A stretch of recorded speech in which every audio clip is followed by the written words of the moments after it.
जयमसी सबैजनालाई म Samuel loamy आज तपाईहरुको माझमा म एउटा क्रिसमसको सन्देश लिएर आएको छु।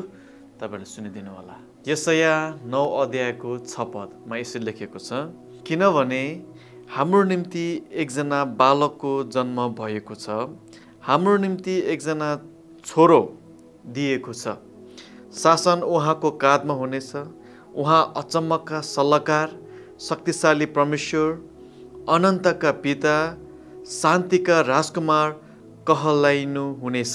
हामीले येशू ख्रीष्टको जन्मको बारेमा हामीले अध्ययन गर्दै गर्दा हामीले मत्तीको पुस्तकमा हामीले हेर्यौं भने येशू ख्रीष्टको जन्मको बारेमा उल्लेख हुनुभन्दा अगाडि हामी यहाँ येशू ख्रीष्टको वंशावलीहरू हामी पाउँछौँ। अनि त्यसपछि येशू ख्रीष्टको जन्मको बारेमा अनि ज्योतिषीहरूको बारेमा हामी सबै कुरा घटनाहरू यहाँ उल्लेख भएको हामी पाउँछौँ। र आज विशेष तपाईहरुको माझमा कस्तो खालको सन्देश लिएर आएको छु भन्दाखेरि यी विभिन्न घटनाहरू येशू ख्रीष्ट जन्मनुभन्दा अगाडिको घटनाहरू, येशू ख्रीष्ट जन्मिसकेपछिको केही घटनाहरू र त्यो घटनाहरूबाट आज तपाई र मैले के पाठ हामी सिक्न सक्छौं भन्ने विषयलाई लिएर तपाईहरुको माझमा म आएको छु। र विशेष गरी यो वंशावली येशू ख्रीष्टको वंशावलीबाट चाहिँ हामी के सिक्न सक्छौं त हैन। अनि येशू ख्रीष्टको वंशावलीमा मत्ती 1 अध्यायलाई हामी यसरी हेर्दै गर्दाखेरि त्यहाँ प्राय सबै हामी पिताको नामहरू मात्र उल्लेख गरेको हामी पाउँछौँ है। तर बीचमा है विशेष गरी यो 1 अध्यायको 3 र 4 पदमा हामीले हेर्ने हो भने सबै पिताको नाम उल्लेख गर्दै गर्दाखेरि बीचमा यहाँ 4 जना यहाँ एउटा महिलाको नाम चाहिँ उल्लेख गरेको हामी पाउँछौँ यहाँ। र ती 4 जना महिलाको नाम भने कुनै एस्तर, देबोरा जस्तो एकदम महान नायिका, महान व्यक्तिहरू थिएनन्। तर ती व्यक्तिहरू चाहिँ कस्ता थिए भने तामार है, राहाब, रुथ, बेतसेबा है, यस्ता व्यक्तिहरूको नाम उल्लेख गरेको छ यो बीचमा, यो वंशावलीको बीचमा। जबकि ती व्यक्तिहरूको इतिहासलाई हामी केलाएर हेर्ने हो भने एकदम उहाँहरूले त्यस्तो परमेश्वरको निम्ति एकदम असल काम गरेको, महान काम गरेको हामी पाउँदैनौँ। बरु उहाँहरूको एकदम टुटेको इतिहास है, उहाँहरूको विगत चाहिँ एकदम समाजको दृष्टिमा हेर्ने हो भने एकदम त्यो चाहिँ अपहेलित पात्रहरू, ती व्यक्तिहरू तिरस्कृत पात्रहरू थिएन ती व्यक्तिहरू। तर कसरी ती व्यक्तिहरू चाहिँ येशू ख्रीष्टको महान त्यो वंशावलीमा चाहिँ उनीहरूको नाम यहाँ समेटे है। अनि यहाँबाट तपाईँ र मैले के सिक्न सक्छौँ भन्दाखेरि हरेक सन्तहरूको एउटा अतीत हुन्छ, उनीहरूको विगत हुन्छ है। र म तपाईँलाई यो पनि उत्साह दिन चाहन्छु कि हरेक पापीको पनि उहाँको एउटा असल भविष्य पनि छ भनेर तपाईँलाई म उत्साह दिन चाहन्छु है। परमेश्वरले टुटेको मानिसहरूलाई आफ्नो महान मुक्तिको योजनाको कथामा उहाँले समेट्न चाहनुहुन्छ। आमेन। अनि के तपाईँ पनि येशू ख्रीष्टको यस कथाको हिस्सा तपाईँ बन्न चाहनुहुन्छ?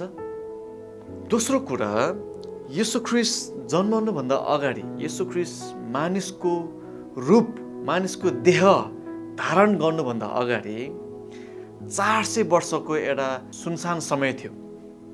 त्यसलाई बाइबलमा हेर्ने हो भने इन्टरटेस्टामेन्टल पिरियड भनेर भन्छ हामी, जुन पुरानो नियमदेखि नयाँ नियमको बिचमा जुन 400 वर्षको एउटा मौनता, एउटा सुनसान, त्यो समयमा न कुनै अगमवक्ता आए, न कुनै चमत्कारका कामहरू भए, न कुनै परमेश्वरबाट सन्देश सुनाउने कार्यहरू भए है। तर येशू जन्मनु अघि अचानक यस्ता अचम्म कार्यहरू त्यहाँ घट्छ। त्यहाँ स्वर्गदूतहरूको दर्शन, स्वर्गदूतहरू देखा पर्छ। त्यहाँ एउटा कुमारी स्त्रीबाट येशू ख्रीष्टको जन्म हुन्छ। यो आफैमा एकदम आश्चर्यकर्म छ। जकरिया र एलिजाबेथ जुन चाहिँ बुढेसकालको समयमा पनि उनीहरूले सन्तान पाउँछ। उनीहरूले ज्योतिषीहरूले चाहिँ एकदम अलौकिक तरिकाले उनीहरूले चाहिँ एउटा मार्गनिर्देशन पाएर येशू ख्रीष्टको सामु उनीहरू पुग्दछ उनीहरू।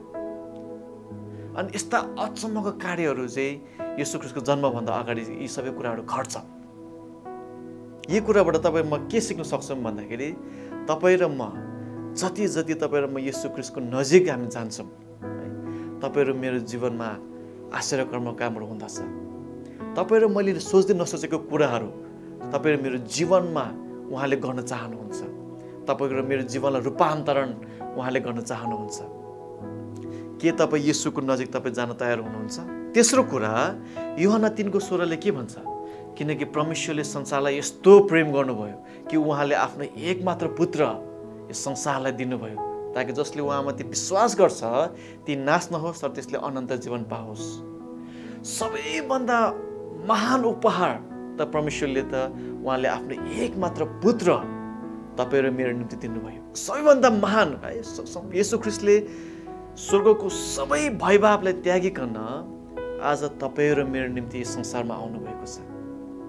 र जसले उहाँलाई विश्वास गर्छ, उहाँलाई ग्रहण गर्छ, हामीलाई त अनन्त जीवनको हामीलाई उपहार, अनन्त जीवनको प्रतिज्ञा तपाईँ र मेरो जीवनमा गरिएको छ। आमेन। र येशू ख्रीष्ट नै आज तपाईँ र मेरो लागि सबैभन्दा महान उपहार येशू ख्रीष्ट नै हुनुहुन्छ। र येशू ख्रीष्ट उहाँ जन्मनु हुँदाखेरि उहाँ चाहिँ गाईको होइन गोठमा उहाँ जन्मनु भयो।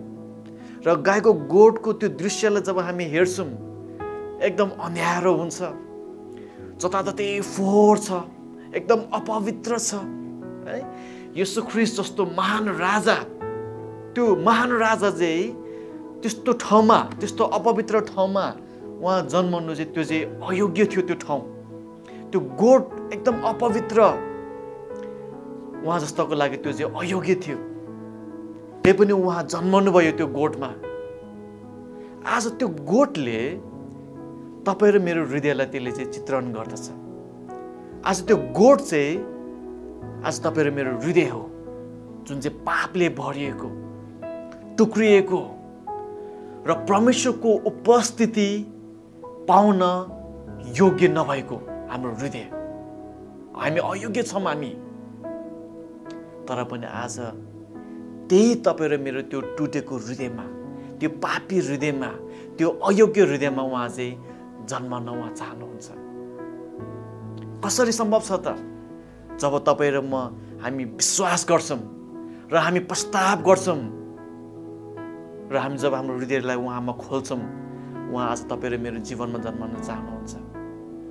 के तपाईँ विश्वास र प्रस्ताव गर्न तपाईँ तयार हुनुहुन्छ? र अन्तिम शिक्षा मैले के लिएर आएको छु भन्दाखेरि, येशू ख्रीष्टको जन्मको सन्देश, सुसमाचार चाहिँ कुनै धर्मशास्त्रको दक्ष व्यक्तिहरू, फरिसी, शास्त्रीहरू कहाँ ती सन्देश आएनन्। त त्यो सन्देश कस कहाँ आए भन्दाखेरि गोठालाहरू कहाँ आए। गोठालाहरूलाई त्यो सन्देश दिइयो। गोठालाहरूको एउटा स्वभावलाई हामीले चित्रण गर्ने हो भने गोठालाहरू सधैँ भेडाहरूसँग हुन्छन् है, सधैँ भेडाहरूको साथमा उनीहरू हुन्छन्, कहिले पनि भेडालाई छोड्दैनन् गोठालाहरूले। र आज मत्तीको पुस्तकमा यसो लेखेको छ, मत्ती 1:23 मा यसो लेखेको छ, हेर कन्याले गर्भधारण गर्नेछिन् र तिनले एउटा पुत्र जन्माउनेछिन् र उहाँको नाउँ इमानुएल राखिनेछ, जसको अर्थ परमेश्वर हामीहरूसँग। आज यो गोठालाहरूको पाठबाट हामी के सिक्न सक्छौँ भन्दाखेरि, आज त्यो इमानुएल परमेश्वर आज तपाईँहरू मसँग हुनुहुन्छ। जसरी गोठालोले भेडाहरूको साथ कहिले छोड्दैनन्, आज इमानुएल परमेश्वरले तपाईँ र मेरो साथ कहिले पनि उहाँले छोड्नुहुन्न। आमेन। परमेश्वरले तपाईँहरूलाई आशिष दिनुभएको होस्। सबैजनालाई जय मसीह।